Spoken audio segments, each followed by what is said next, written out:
To create a slip knot, you're going to take the tail end of your yarn and grasp it with 2 fingers and your thumb of your non-dominant hand.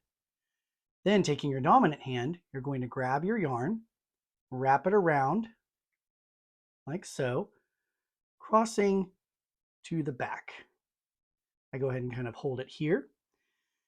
Then you can see that we've got this yarn, which is the one we just wrapped, and this yarn, which is the one that was over our fingers to begin with.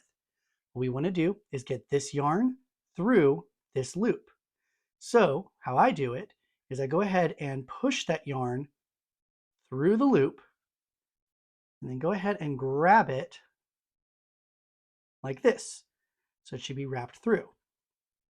Once I do that, I can then gently take my 2 fingers out of that loop that I was holding, and you should have something like this.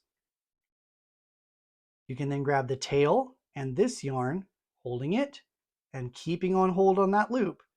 You're going to pull gently until it tightens into a knot right there. This slip knot creates a loop where we can start our work. You can tighten this loop by grabbing both ends of your yarn and pulling, making the loop smaller. You can also stretch this loop to be looser by grabbing it and just pulling one side. You can also undo this by taking both ends and pulling all the way. Boop, there we go.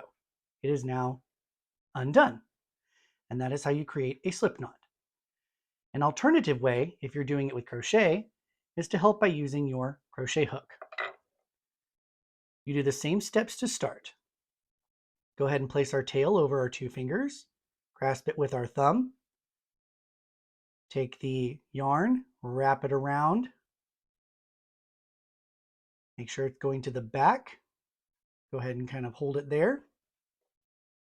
Then you can take your hook, slide it underneath that loop that's towards the front here, grab the yarn that's to the back, and pull it through.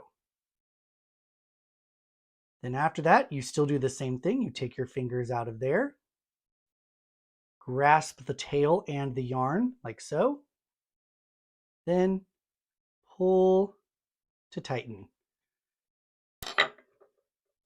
And now you have a slip knot.